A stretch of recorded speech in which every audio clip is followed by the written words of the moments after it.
Good morning all. Welcome to Learners Academy. Good morning, sir. Okay. So chapter number 5 की आज second class है.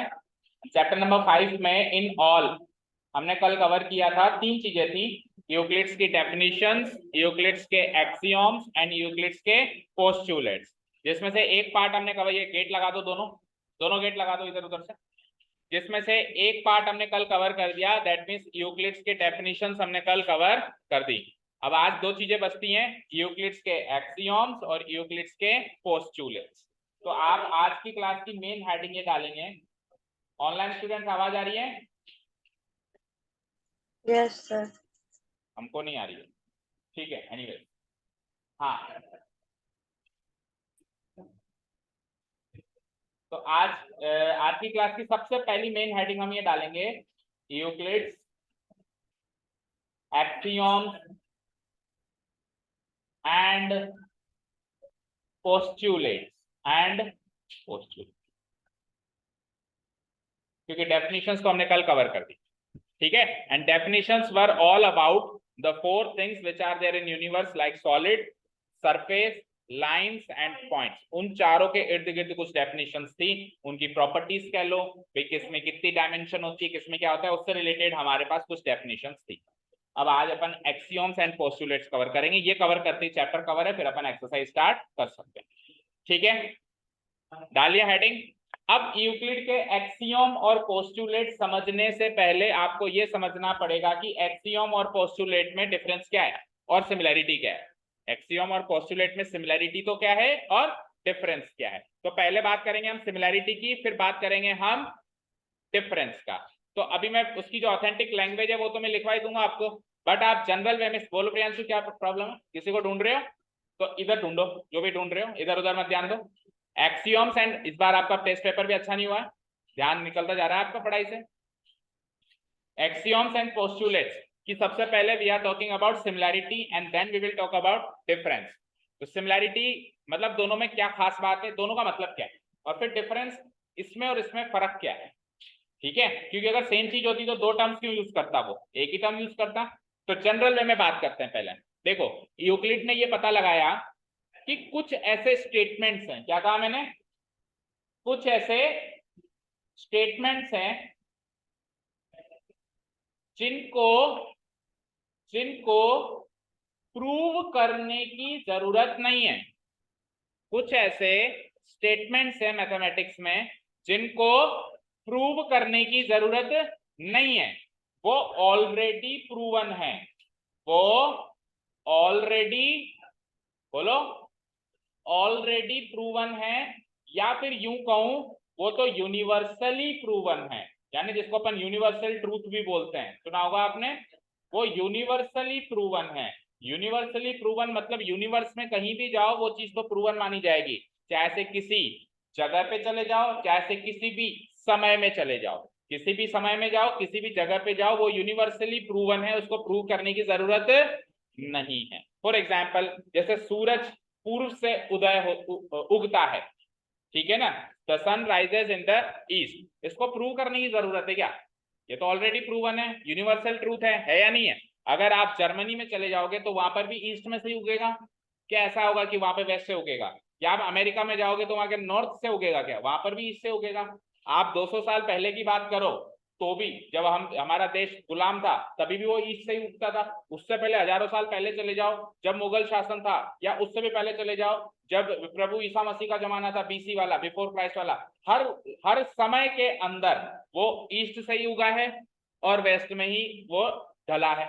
तो इसको क्या कहेंगे, इसको प्रूव करने की जरूरत नहीं है. तो यूक्लिड ने क्या कहा, कुछ ऐसे स्टेटमेंट्स है, ये तो चलो यूनिवर्स की बात हो गई, अब मैथमेटिकल स्टेटमेंट्स की बात करेगा वो. कुछ ऐसे स्टेटमेंट्स है जिनको प्रूव करने की जरूरत नहीं है, वो ऑलरेडी प्रूवन है. ऐसे स्टेटमेंट्स को हम कहते हैं एक्सियोम्स या फिर पोस्टुलेट्स. तो ये तो सिमिलैरिटी हो गई. सिमिलैरिटी क्या हो गई कि एक्सियोम्स और पोस्टुलेट्स दोनों को ही प्रूव करने की जरूरत नहीं है, ऑलरेडी प्रूवन है. अब डिफरेंस क्या है? तो डिफरेंस ये है, पोस्टुलेट्स जो हैं वो स्पेसिफिकली ज्योमेट्री पे अप्लाई होते हैं. किस पे? ज्योमेट्री. मैथमेटिक्स की ब्रांच है ना, कल हमने सीखी थी ज्योमेट्री, तो स्पेसिफिकली फॉर ज्योमेट्री है ये. ये किसके लिए है? Specifically for geometry. और एक्सियोम्स ओवरऑल मैथ्स के लिए, ओवरऑल मैथ इसके अंदर अरिथमेटिक भी आ सकती है, ज्योमेट्री दोनों आ सकते हैं इसमें तो दोनों आ सकते हैं। पोस्टुलेट्स स्पेसिफिकली किसके लिए है? ज्योमेट्री के लिए, ये ओवरऑल मैथ्स के लिए। मुझे बताओ यहां तक कोई चीज समझ में नहीं आई हो? पहली चीज की एक्सियोम्स एंड पोस्टुलेट दोनों क्या होते हैं? तो दोनों क्या होते हैं? यूनिवर्सली प्रूव स्टेटमेंट्स होते हैं, यूनिवर्सली प्रूवन स्टेटमेंट्स होते हैं या ऑलरेडी प्रूवन स्टेटमेंट्स होते हैं जिनको दोबारा प्रूव करने की जरूरत नहीं। उल्टा उल्टा इनको यूज करके दूसरी चीजें प्रूव करी जाती है, इनको प्रूव करने की जरूरत नहीं है, इनको यूज करके ऑलरेडी प्रूवन है, इनको यूज करके दूसरी चीजें प्रूव करी जाती है, अगली चीजें जो अगले कुछ थ्योरम्स हैं जो इनको लेकर प्रूव करी जाती हैं। ठीक है, एक एग्जाम्पल देता हूं मैं आपको। देखो अपन ने मैथ्स में कई बार ऐसे किया है, देखना ध्यान से कि a इक्वल टू बी है और b इक्वल टू सी है, तो a इक्वल टू सी होगा, होगा नहीं होगा? बट ये क्यों होगा इसका आंसर दिया कभी किसी ने? ये ऑलरेडी प्रूवन है कि अगर दो चीजें किसी सेम चीज के बराबर हैं तो वो दोनों चीजें आपस में भी बराबर होंगी होंगी। तो ये भी यूक्लिड का एक एक्सियोम है, अभी पढ़ने वाले अपन। ये भी यूक्लिड का एक एक्सियोम है कि दो वस्तुएं अगर सेम वस्तु के बराबर हैं तो दोनों वस्तुएं आपस में भी बराबर हैं। इस बात को प्रमाणित करने की जरूरत नहीं है, तो कॉमन सेंस है, ये तो यूनिवर्स है, नहीं तो यूनिवर्स का ट्रूथ हो गया एक तरीके से, समझ गए? तो ऐसे स्टेटमेंट्स अपन इसके एक्सियोम्स एंड पोस्टुलेट्स में पढ़ने वाले हैं। Axioms is for overall mathematics, postulates is for only geometry, only for geometry. तो सिंपल सी लैंग्वेज में तो समझ में आया क्या? बोलो। तो आपने हेडिंग क्या डाली है? बोलो। यूक्लिड्स एक्सियोम्स एंड पोस्टुलेट्स, ये हेडिंग डाली है आपने। तो अभी आप बुकिश लैंग्वेज हम पढ़ रहे हैं, लेकिन एक बार पहले इजी लैंग्वेज आप डाल दो। तो एक्सियोम्स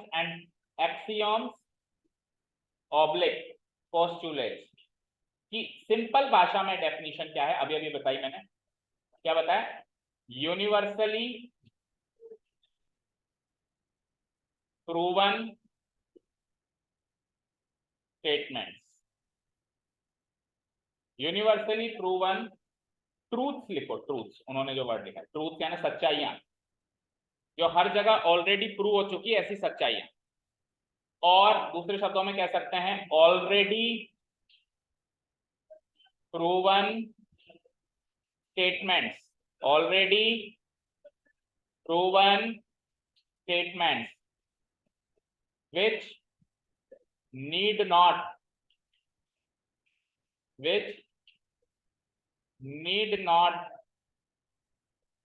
prove, which need not be proven further, जिनको आगे और प्रूव करने की जरूरत नहीं है, ये ऑलरेडी प्रूवन है। ये हो गया एक्सियोम एंड पोस्टुलेट्स की जनरल डेफिनेशन। ठीक है, अब डिफरेंस की बात करते हैं। तो एक्सियोम, उसके नीचे लिखो आप, एक्सियोम्स इज फॉर ओवरऑल मैथ या overall mathematics,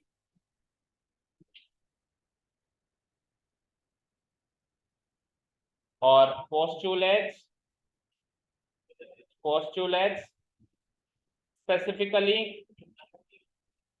specifically for geometry.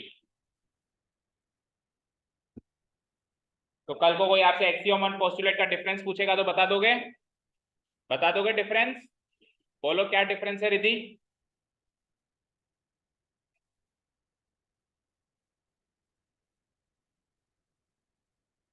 वो तो ओवरऑल मैथ्स के लिए हैं, इसमें अरिथमेटिक के कॉन्सेप्ट भी ले सकते हैं, ज्योमेट्री के, इसमें भी ज्योमेट्री के ले सकते हैं, ऐसा नहीं कि इसमें ज्योमेट्री के नहीं ले सकते, ओवरऑल सबके लिए ले सकते हैं, इसमें केवल और केवल ज्योमेट्री के लिए लेंगे। समझ आया? चलो बैठो।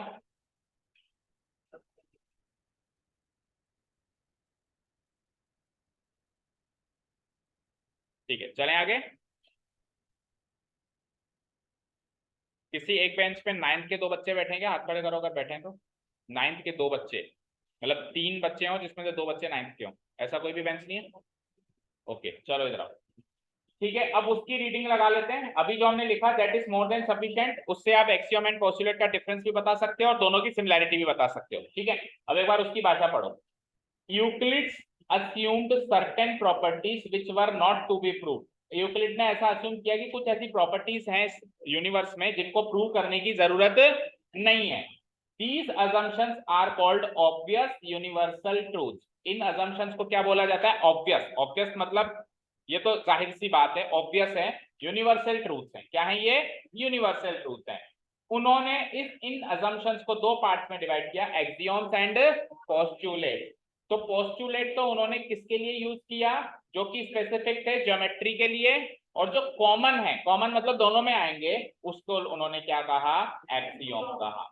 ठीक है, थ्रू आउट सारी मैथमेटिक्स में वो यूज हो सकते हैं। जो एक्सियोम्स हैं वो थ्रू आउट सारी मैथमेटिक्स, और स्पेसिफिकली ज्योमेट्री के लिए लिंक होंगे ऐसा जरूरी नहीं है। एक्सियोम जरूरी नहीं है कि स्पेसिफिकली ज्योमेट्री के लिए होंगे, ओवरऑल मैथ्स के लिए हैं। और पोस्टुलेट जरूरी है, स्पेसिफिकली किसके लिए लिंक होंगे? वो ज्योमेट्री के लिए लिंक होंगे। तो उसने जो ये थोड़ी सी डिफिकल्ट लैंग्वेज में लिखा है, हमने जो अभी लिखा वो आसान भाषा में लिख दिया। तो हम अगर एग्जाम में क्वेश्चन आए तो हमारी जो अभी भाषा हमने लिखी उसमें हम इसका आंसर दे सकते हैं। क्लियर? अब अपन पढ़ेंगे एक्सियोम्स कौन कौन से हैं और पोस्टुलेट। अभी तो एक्सियोम और पोस्टुलेट का डिफरेंस देखा है, अब अपन पढ़ेंगे कि यूक्लिड्स के एक्सियोम कौन से थे और पोस्टुलेट कौन से थे। तो सबसे पहले हम एक्सियोम्स पढ़ने वाले हैं। ठीक है,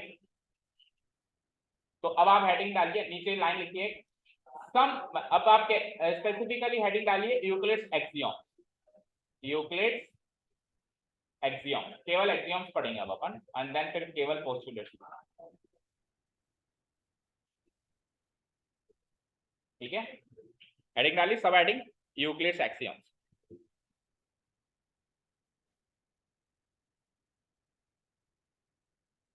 तो वॉल्यूम कम करें।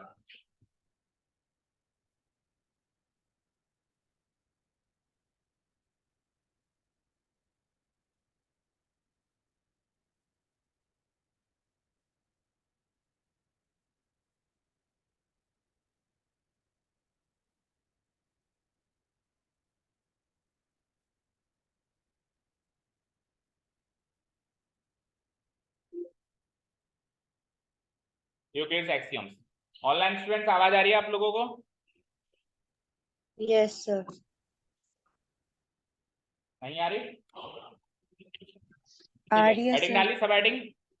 नाउ अब आप लिखिए some of Euclid's axioms are given below. Some of the, क्योंकि सारे नहीं कवर करेगा, डेफिनेशंस भी उसने सारी नहीं कवर करी, एक्सियोम्स भी सारे नहीं कवर करेगा, पोस्टुलेट्स भी सारे नहीं कवर करेगा। क्योंकि सारे कवर करने बैठेगा तो एक पूरी बुक बनी हुई है एलिमेंट्स नाम की, एक पूरी बुक बनी हुई है एलिमेंट्स नाम की, उसमें सारे हैं।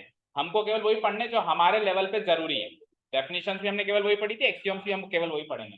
सम of Euclid's axioms are given below.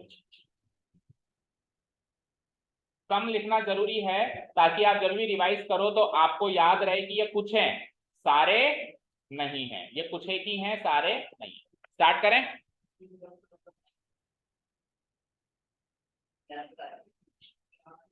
ठीक है, तो अब आप आ जाओ बुक में, एक एक को पढ़ते जाते हैं, समझते जाते हैं। क्या है सबसे पहला? अभी अभी जो मैंने आपको बताया था सेम वही है। पहला तो 7 एक्सियोम्स है हमारे पास इन ऑल।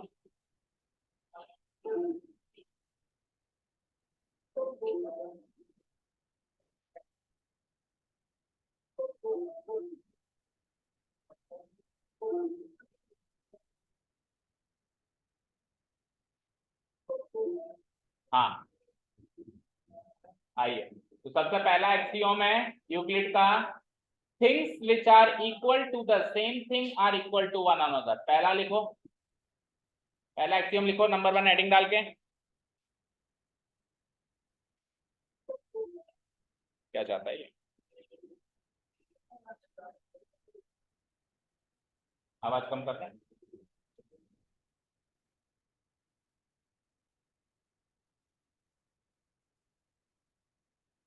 चलो, things which are equal to the same thing are equal to one another.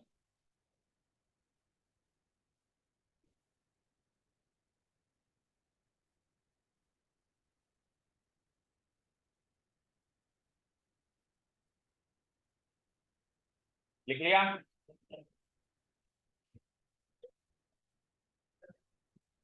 समझे इस बात को? अभी अभी मैंने आपको समझा दिया, अभी एक एग्जांपल दिया था मैंने, ए बी इक्वल टू। देखो, दो चीजें हैं, थिंग्स ऐसी वस्तुएं जो कि किसी सेम वस्तु के बराबर हैं, तो वो सारी वस्तुएं आपस में भी बराबर होंगी। अब इस बात को प्रूव करने की है तो कॉमन सेंस है, तो यूनिवर्सली ऑब्वियस ट्रूथ होगा नहीं, तो इसको एक्सियोम में काउंट किया है यूक्लिड ने, और इसको मैथमेटिक्स में उसने हमने कई बार यूज किया होगा। जैसे x इक्वल टू वाई है और y इक्वल टू जेड है, तो automatically x equal to Z लिखा है हमने। इस बात का कई प्रमाण दिया है कि भाई ऐसा क्यों होता है, ये तो यार ऑब्वियस है, आपने भी नहीं पूछा, आपने बताया क्यों नहीं पूछा, आपने कहा सर ये तो ऑब्वियस बात है, इसमें क्या पूछना।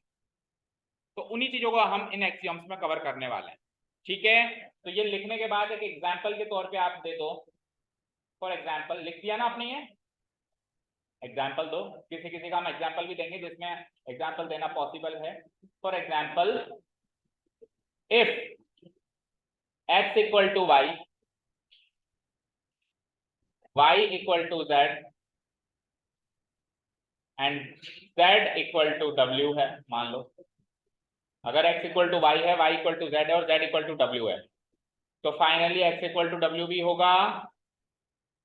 चलो होगा नहीं होगा बोलो, तो x इक्वल टू w हो जाएगा।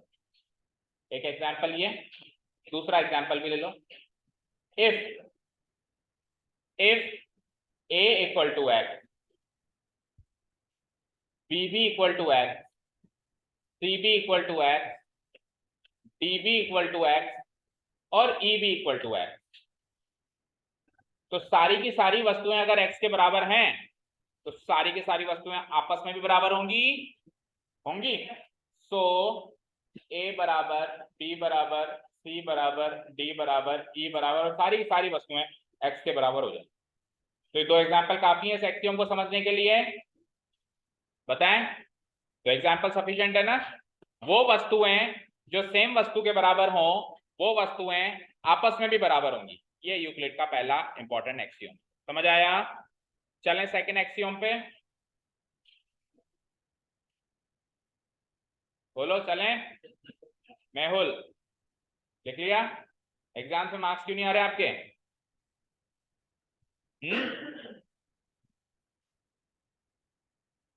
तो कुछ कुछ स्टूडेंट्स का परफॉर्मेंस तो बिल्कुल ही पुअर था, तो उसमें से एक है मेहुल, एक धीरज का है, हाँ दोनों साथ में बैठते हो। एक तुषार का भी डाउन हुआ है पहले से, अभी बात करेंगे पूरी कॉपियां चेक हो जाने तक। हाँ जी, चलो सेकेंड एक्सियोम पढ़ते हैं। If equals are added to equals the wholes are equal, पहले तो लिख लो फिर इसको डिस्क्राइब करते हैं। If equals are added to equals the wholes are equals, लिख लिया।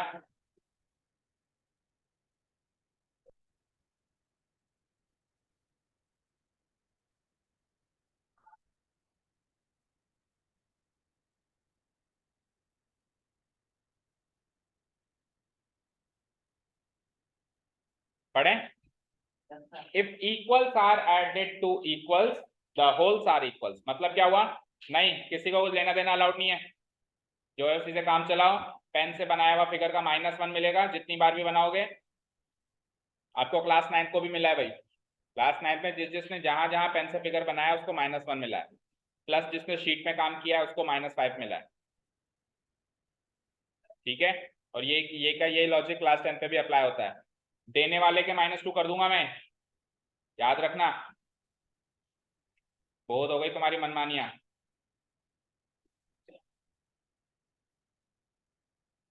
If equals are added to equals the wholes are equals, मतलब इधर ध्यान दे अक्षत, अगर किसी इक्वल क्वांटिटी में, दो इक्वल क्वांटिटीज है हमारे पास, दो इक्वल क्वांटिटीज है, इनमें हम बराबर बराबर क्वांटिटी ऐड कर दें तो फाइनल रिजल्ट वापस से इक्वल हो जाएगा, होगा नहीं होगा? बराबर बराबर क्वांटिटी है, अब ऐड भी बराबर बराबर कर रहे हैं। जैसे सपोज करो इसके पास 10 रुपए हैं और इसके पास भी 10 रुपए हैं, दोनों के पास बराबर है। अब मैं दोनों को बराबर बराबर और दे दूं, 5-5 और दे दूं, बराबर दूं, ऐसा नहीं कि इसको 5 इसको 4, दोनों को बराबर दे रहा हूं।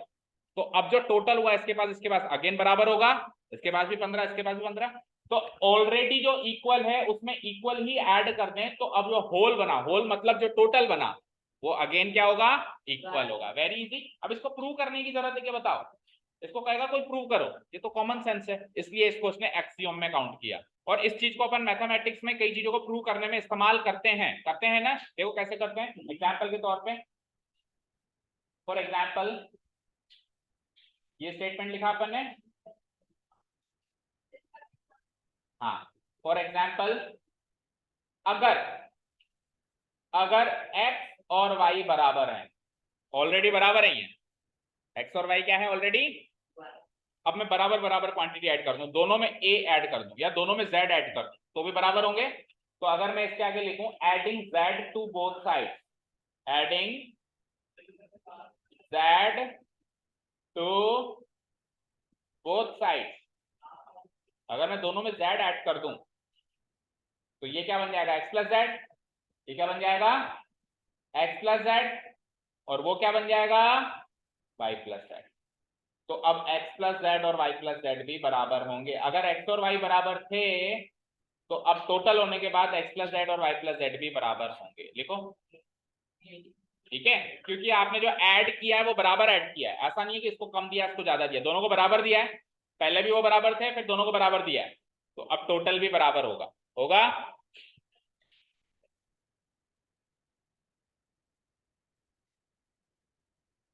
भव्य क्या ले रहा था तू रुद्र से, या दे रहा था, कुछ ले रहा था कि दे रहा था, ले रहा था, दे रहा था, तो फिर तो कितनी देर हम लेट शुरू हुए हैं आज, कम से कम आधा घंटा लेट शुरू हुए हैं। इतनी देर पहले तेरे को होश नहीं था कि एग्जाम देने बैठा हूं मैं, चेक कर लूं मेरे मटेरियल सारा लाया हूं कि नहीं लाया हूं। आधे घंटे में तो आदमी चाकसू से जाके लिया है, कोई चीज भूल गया हो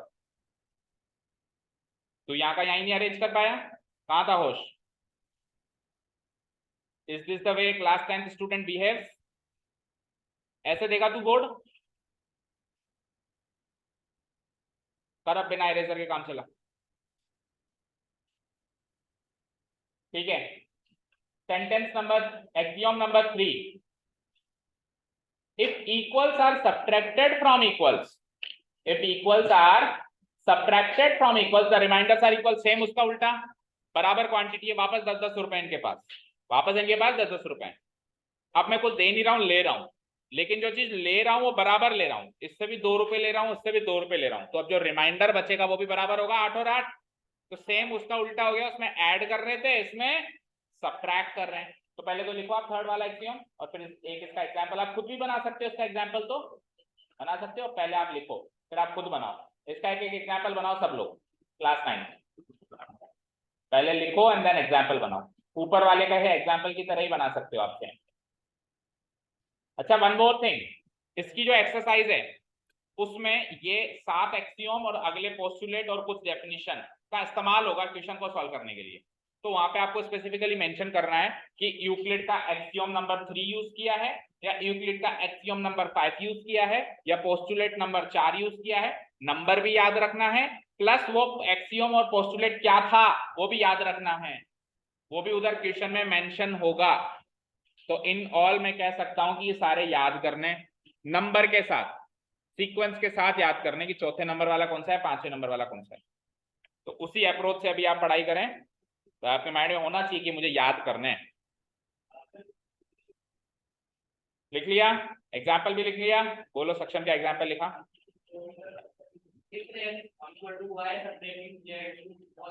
टू नहीं, from, if X equal to Y, ये ऑलरेडी इक्वल है, अब मेरे को क्या करना है, दोनों से इक्वल क्वांटिटी सब्ट्रैक्ट करनी है। तो सब्ट्रैक्टिंग z माइनस कर दूं दोनों में से, z from both sides, from both sides.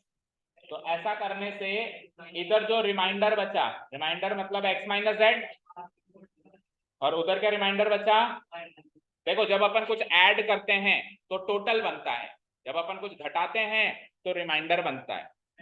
जैसे आपके पास ऑलरेडी कुछ है, मैंने कुछ दे दिया, तो मैं ऐसे ही पूछूंगा ना, बताओ टोटल क्या है। और अगर आपके पास कुछ है और मैंने ले लिया तो अब मैं क्या पूछूंगा, अब बता शेष कितना है। अब टोटल वर्ड यूज नहीं करूंगा, अब क्या यूज करूंगा, रिमाइंडर वर्ड यूज करूंगा। तो अब जो ये रिमाइंडर बचा x माइनस जेड, और इधर जो रिमाइंडर बचा y माइनस जेड, ये आपस में इक्वल होंगे। क्यों? क्योंकि पहले x और y भी इक्वल थे। अगर पहले इफ लिखा है ना, इफ का मतलब क्या है कि अगर ये था तो ये होगा, अगर ये था तो ये होगा। अगर एक्स और वाई बराबर थे तो जेड जेड क्वांटिटी सब्ट्रैक्ट करने के बाद बची हुई क्वांटिटी भी बराबर होगी। डन। चले नेक्स्ट, एक्सियोम नंबर 4 की बात करते हैं। Things which coincide with one another are equal. अच्छा एक और चीज, इसमें जरूरी नहीं है दो चीजें हो, कल को ऐसे भी हो सकता है। देखो उधर, ये तीसरी चीज ले लो कोई, मान लो यहाँ पे मैंने ए ले लिया, तो अब ये बराबर हो जाएगा ए माइनस ए। ये मैंने आपको समझाने के लिए दो दो चीजें ली हैं, ये कितनी भी चीजें हो सकती हैं, 3 4 5 6, मतलब 5 6 चीजें सारी बराबर हैं। सब में से अगर मैं बराबर बराबर क्वांटिटी ले लूं तो सबकी बची हुई चीजें बराबर होंगी, सभी की बची हुई चीजें बराबर होंगी। तो मैंने आपको समझाने के लिए दो क्वांटिटीज यूज करी है, दो से ज्यादा भी हो सकती हैं, क्योंकि देखो इन्होंने क्या लिखा है, equals are subtracted from equals. तो इक्वल्स कितने हैं, 2 इक्वल्स हैं, 3 इक्वल्स हैं, 4 इक्वल्स हैं, ऐसा मेंशन नहीं है, कितने भी इक्वल्स ही है, हो सकते हैं। ठीक है, अब फोर्थ वाले एक्सियोम पे, things which coincide with one another are equal to one another. ये भी काफी इजी है, लिखो पहले एक बार। सारे के सारे एक्सियोम पोस्टुलेट जनरल बातें हैं जो आपको ऐसा लगेगा कि यार ये तो सब जानते हैं, क्या पढ़ा रहे हैं सर।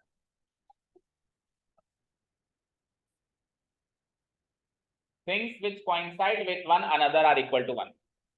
90% थ्योरेटिकल चैप्टर है ये, आपको चीजों को याद ही करना है। आप समझ लो तो बहुत अच्छी बात है, नहीं समझोगे तो फिर क्या करना पड़ेगा, रटना पड़ेगा। तो बेहतर है कि समझ लो।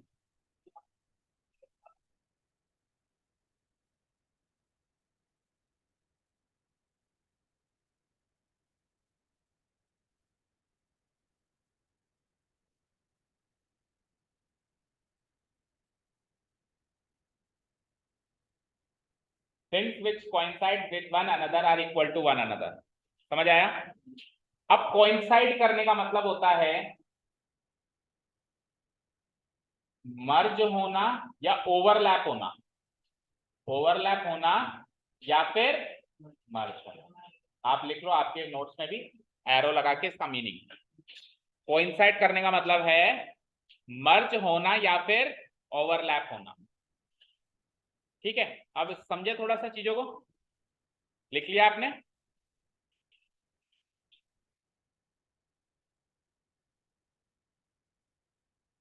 शुरू करें, लिख लिया? ओके, देखो इधर, सपोज करो मैंने एक खाली प्लेन पे एक पॉइंट मार्क किया, कर दिया। कल हमने सीखा था पॉइंट की कोई लंबाई चौड़ाई नहीं होती, 0 डायमेंशनल होता है। पॉइंट मार्क कर दिया। अब इस पॉइंट के ऊपर ही मैं एक और ओवरलैप करके एक और पॉइंट मार्क कर दूं। जैसे ये पॉइंट तो था ए, ये पॉइंट क्या था, ए, और इसी के ऊपर मैं ओवरलैप करके बी भी मार्क कर दूं, इसी के जस्ट ऊपर है बी। तो इसको क्या कहेंगे, कोइंसाइड करना। इसको क्या कहेंगे, ओवरलैप करना, यानी कि कोइंसाइड करना। तो अगर दो पॉइंट्स या दो चीजें, दो वस्तुएं अगर कोइंसाइड कर रही हैं तो दोनों आपस में बराबर हैं। इसका मतलब पॉइंट ए और पॉइंट बी अलग अलग नहीं है, सेम है। अगर वो ओवरलैप कर रहे हैं या कोइंसाइड कर रहे हैं तो वो दोनों सेम है, तो वो दोनों सेम। केवल पॉइंट के लिए नहीं बात कर सकते, हम लाइन के लिए भी कह सकते हैं। लेट्स से मैंने एक लाइन बनाई एल, मैंने एक लाइन बनाई एल, ठीक है। अब मैंने एक और लाइन बनाई जो इसको ओवरलैप कर रही है, या यूं कहूं कोइंसाइड कर रही है, ऐसे कर, ये एम हो गई।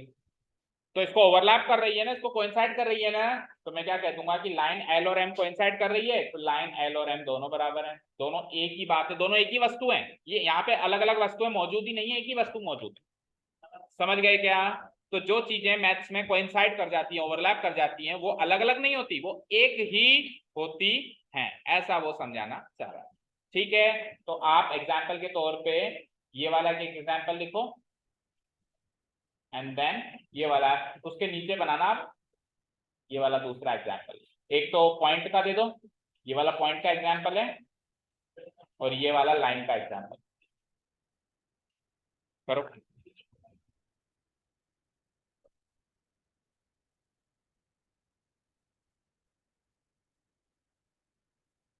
और मान लो दो की जगह तीन होती तो तीनों आपस में बराबर होती। मान लो एल एम एन, तीन लाइन है जो ओवरलैप कर रही है, तो अब तीनों लाइनें बराबर है, तो तीनों लाइनें क्या है, एक दूसरे से बराबर है।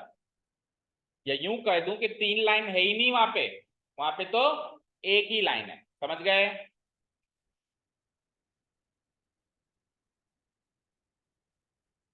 वैसे भी देखो एक तो एक ऑब्जेक्ट के अंदर जब दूसरा ऑब्जेक्ट मर्ज हो जाता है तो वो एक ही ऑब्जेक्ट हो जाता है ना। तो बस उसी तरीके से आप इसको ट्रीट करो कि कोइंसाइड हो गया तो वो सेम हो गया। चले नेक्स्ट पे, क्विक। मैं सारे पोस्टुलेट करवा के भेजूंगा आज, कल से एक्सरसाइज करेंगे एनी हाउ। जितना जल्दी आप करोगे उतना जल्दी आप कर जाओगे।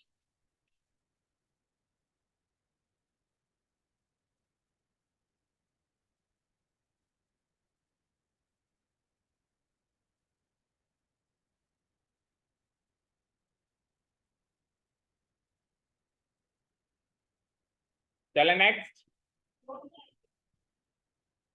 फिर जल्दी जाने की तेरे को रहती है जल्दी।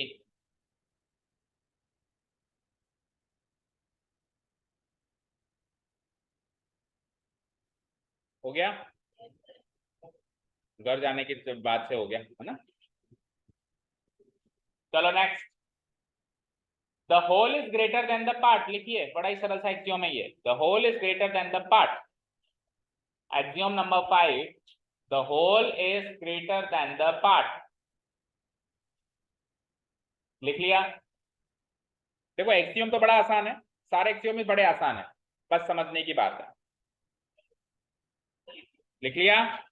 होल का मतलब होता है पूरा, पार्ट का मतलब होता है उसका कोई हिस्सा। तो किसी वस्तु का पूरा हिस्सा लें और उसका कोई एक, एक तो पूरा ले लूं मैं, होल ले लूं, और एक उसकी कोई हिस्सा ले लूं, जैसे उसका आधा हिस्सा ले लूं, उसका 1/4 हिस्सा ले लूं, उसका 10% हिस्सा ले लूं, उसका 1/4 हिस्सा ले लूं, तो पूरा तो हमेशा उस हिस्से से बड़ा होगा। अब इसको प्रूव करने की जरूरत है क्या? लेट्स से मैंने मान लो एक एक बर्गर ले लिया। अब बर्गर ले लिया, पूरा बर्गर है, उसका मैंने एक पार्ट कर दिया, तो वो पार्ट से तो हमेशा पूरा बर्गर बड़ा ही होगा ना।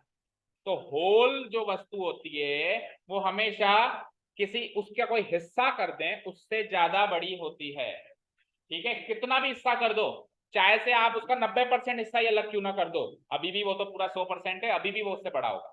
उसका कोई सा भी पार्ट कर दो, हमेशा वो उससे बड़ा होगा। समझ आया? ठीक है, the whole is greater than the part. इसका एग्जाम्पल लिख देते हैं अपन। फॉर एग्जाम्पल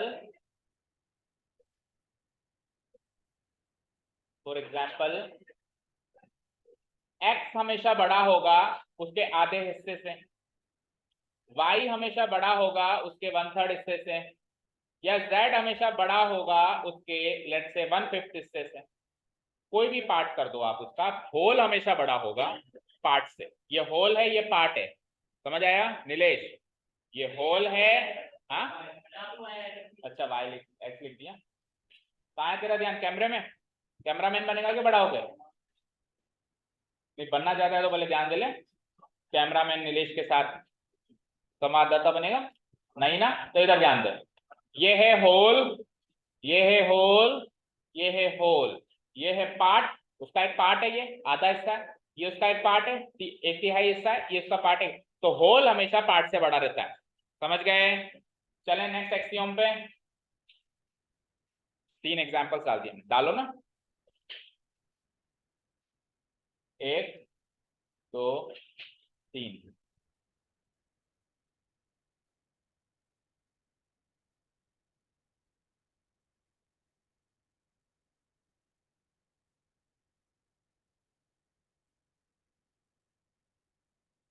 उसको क्या उधार देने के लिए रखे हैं तूने कॉम्पास और वो उसकी बुक में? अब रखे तो वापस नहीं मिलेंगे। अपनी स्पेस में ही मैनेज करो, कहाँ रखेगा उसको, पहन ले नहीं तो हाथ में। अपनी स्पेस में मैनेज करना होगा ना बोर्ड एग्जाम में। आप कोई भी ऐसी हरकत मत करो जो आपको बोर्ड में अलाउड नहीं है। आप अपनी वस्तुओं को बगल वाले के टेबल पे थोड़ा रख सकते हो, अपनी टेबल पे ही रखना है।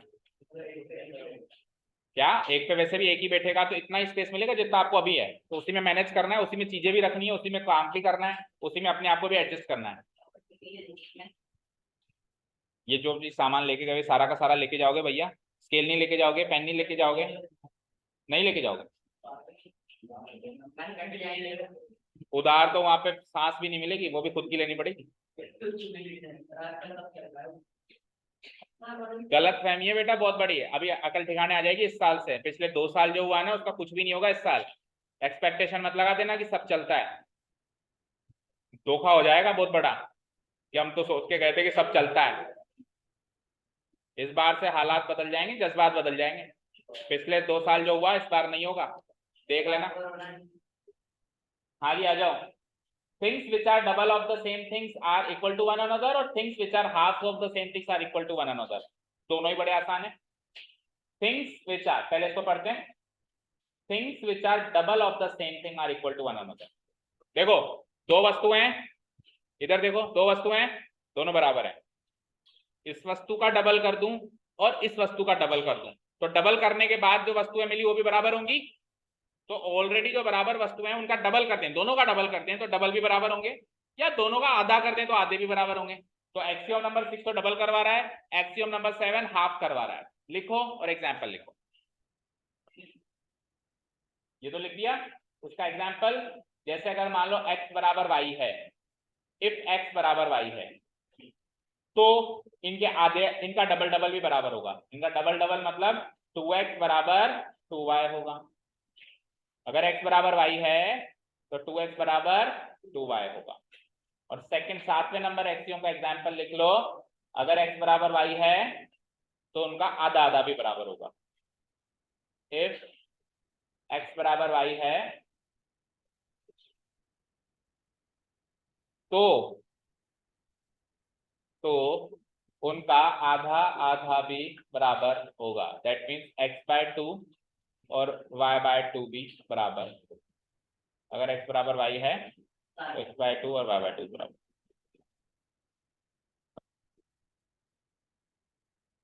दोनों के एग्जाम्पल लिख लिए। पहले एक्सियम 6 लिखना, फिर उसका एग्जाम्पल लिखना, फिर एक्सियम 7 लिखना, फिर उसका एग्जाम्पल लिखना। समझ गए? एक्सियम 7 दिख रहा है सबको? बट डबल की जगह हाफ कर दो। Things which are half of the same things are equal to one another. ठीक है। अच्छा, अभी तो अपन इसको मैथमेटिकल नंबर्स मान के चल रहे हैं, जैसे x एक नंबर मान रहे हैं, y एक नंबर मान रहे हैं, पर ये तो एक्सियम है। ये केवल मैथ्स पे अप्लाई नहीं, तो ओवरऑल किसी पे भी अप्लाई हो सकता है। मान लो दो वस्तुएं, दोनों वस्तुएं बराबर हैं, अब इसका डबल कर दूं, इसका डबल कर दूं, तो अब वापस बराबर होंगे, होंगे ना।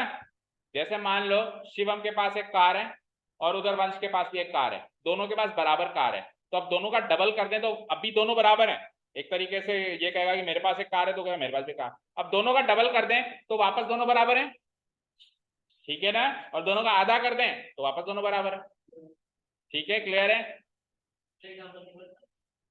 आधा कर दो ना यार, x बराबर y, x/2 बराबर y/2। चलें, एक्सियम्स हो गए सारे। तो देखो, 4 एक्सियम तो इतने सरल हैं। 4 एक्सियम तो ऐसे ही हैं कि बराबर बराबर जोड़ दो तो टोटल बराबर, बराबर बराबर घटा दो तो रिमाइंडर बराबर, डबल कर दो तो डबल बराबर, आधा कर दो तो आधा। 4 तो ऐसे ही कवर हो गए।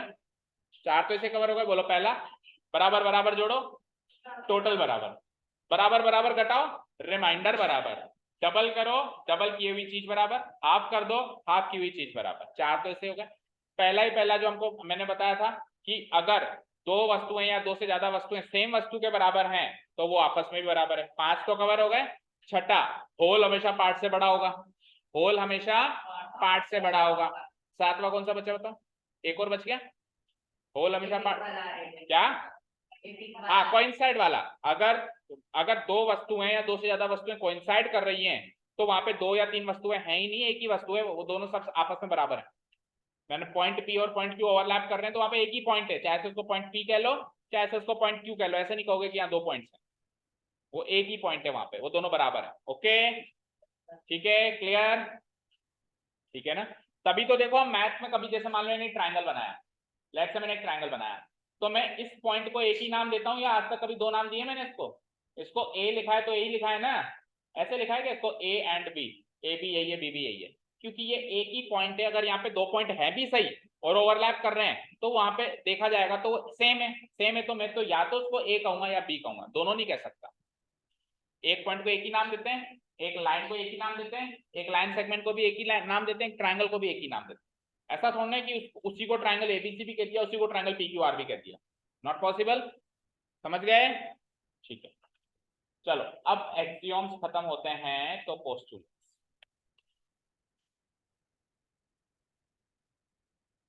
अब पोस्टुलेट जैसा कि मैंने आपको बताया था क्या था, ज्योमेट्री से रिलेटेड है ना। तो पोस्टुलेट, अब आप हेडिंग डालो यूक्लिड्स 5 पोस्टुलेट्स।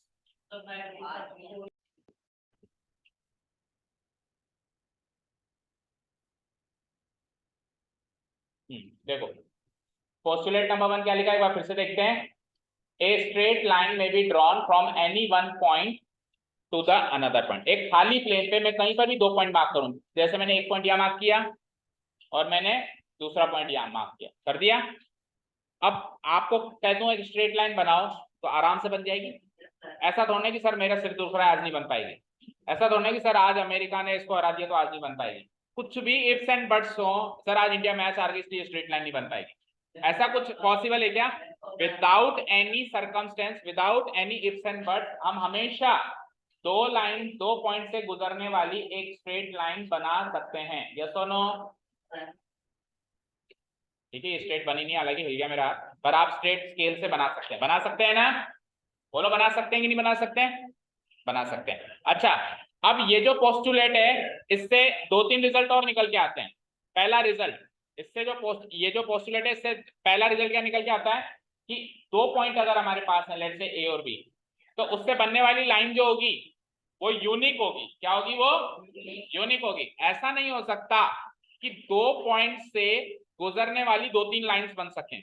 अब जैसा मैंने एक बना दी ए बी, आपको मैं कहूं दूसरी बनाओ, दूसरी बना सकते हो क्या? यही बनेगी। अगर आप दोबारा बनाने जाओगे तो ओवरलैप करना पड़ेगा, और ओवरलैप करते हैं तो चीजें सेम होती है, अभी सीखा है अपन ने, तो कोई डिफरेंट थोड़ा बन सकती है।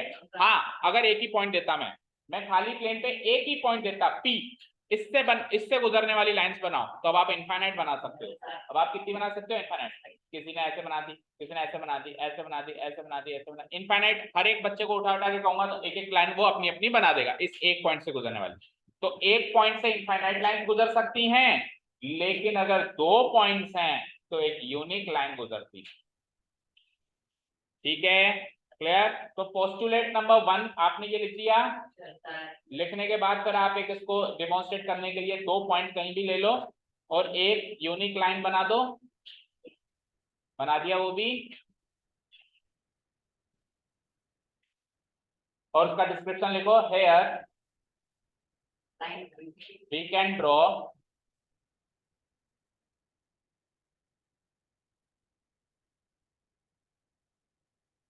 a straight line AB using 2 distinct points A and B, using 2 distinct points। Distinct होने चाहिए, लेकिन डिस्टिंक्ट का मतलब क्या होता है? अलग अलग। डिस्टिंक्ट का मतलब क्या होता है? अगेन अगर ये ए और बी एक ही है तो वापस फिर एक लाइन नहीं बन सकती है, वापस बहुत सारी बन सकती है। मान लो ए यहाँ है और बी भी उसी के ऊपर है। डिस्टिंक्ट का मतलब अलग अलग होना, और ओवरलैप कोइंसाइड करने का मतलब एक दूसरे के ऊपर होना। तो ये डिस्टिंक्ट होने चाहिए, अलग अलग होने चाहिए। अगर मान लो ये ओवरलैप कर रहे हैं तो वापस एक ही पॉइंट है वहां पे, तो फिर वापस इनफाइनाइट बन जाएगी। लेकिन अगर ये डिस्टिंक्ट है, ए एंड बी अगर ये डिस्टिंक्ट है, without considering any ifs and buts, without considering any ifs and buts, कोई भी किंतु परंतु नहीं लगेगा, एक स्ट्रेट लाइन सीधी सीधी बन जाएगी। Ifs and buts. ठीक है, क्लियर है? बोलो क्लियर है क्या? अब इसमें अगर आपको कहते कि बेटा x की वैल्यू तो 3 थी, अब बता स्ट्रेट लाइन बनेगी? अभी भी बनेगी। कोई भी इफ्स एंड बट्स लगा दो, कोई कहते y की वैल्यू 10 थी, अब स्ट्रेट लाइन बनेगी क्या? हाँ, अभी भी बनेगी। कुछ उस पर असर ही नहीं होगा किसी भी चीज का। 2 पॉइंट्स हैं, आप without any ifs and buts एक स्ट्रेट लाइन बना सकते हैं। ठीक है, अब सुनो, ये लिखिए यहां तक।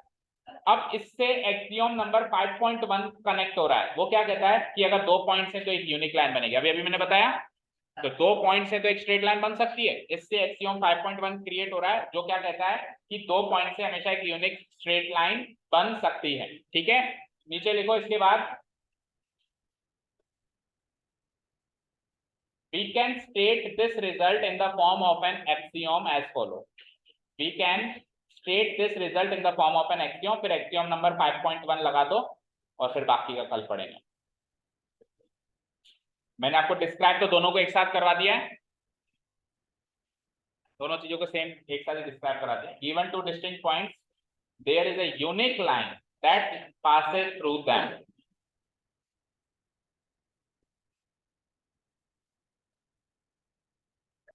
ठीक है, हाँ, that is line AB is the unique line, is the unique line that passes